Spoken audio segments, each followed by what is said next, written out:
পালং পনির যদি soft green আর creamy চাও তাহলে এই ট্রিকটা মিস করো না।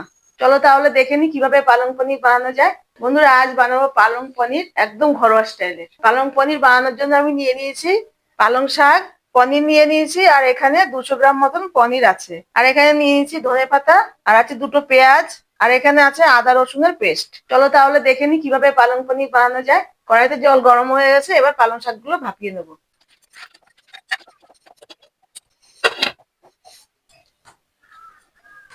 পনিরগুলোকে পিস পিস করে কেটে নিই। এবার পেঁয়াজগুলোকে কুচিয়ে কেটে নেব। আমি এখানে বাটিতে কিছুটা ফ্রিজের ঠান্ডা জল দিয়ে দিচ্ছি। এবার এই পালং শাক ভাপানো গুলো ফ্রিজের ঠান্ডা জলের মধ্যে দিয়ে দেবো, যাতে পালং শাকের কালারটা সুন্দর থাকে। এই যে পালং শাকটা তো ভাপি নেওয়া হয়ে গেছে, এবার পালং শাকটা মিক্সচারে দিয়ে পেস্ট করে নেবো। মিক্সচারে দিয়ে দেবো। এবার ধনেপাতা গুলো এর সাথে দিয়ে দেবো, দিয়ে এবার মিক্সচারে ভালো করে একটু পেস্ট করে নিয়ে আসবো। পালং শাকের পেস্টটা রেডি করে নিয়েছি।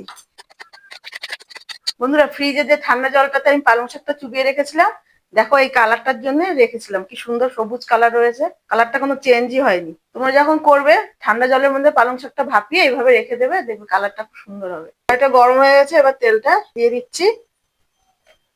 এখানে আমি ফোড়নের জন্য নিয়ে নিয়েছি একটা গোটা শুকনো লঙ্কা, গরম মশলা আর জিরে। এবার পেঁয়াজ কুচিটা দিয়ে দেবো।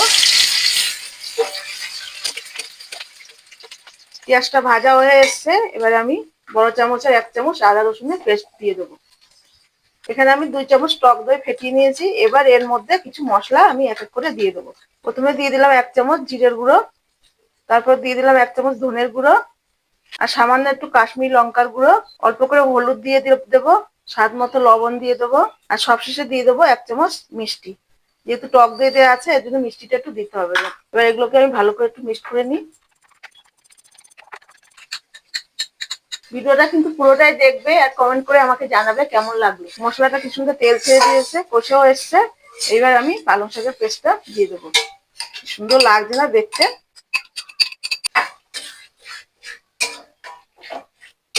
দেখো বন্ধুরা, গ্রেভিটা তৈরি হয়ে গেছে। এবার পনিরগুলো আমি এতে দিয়ে দেবো।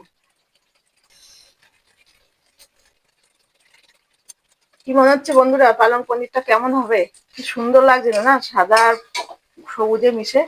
পালং পনিরটা হয়ে এসছে, ওর উপর থেকে গরম মশলা ছড়িয়ে দিয়ে নামিয়ে দেবো। পালং পনির যদি সফট গ্রিন আর ক্রিমি চাও তাহলে এই ট্রিকটা মিস করো না।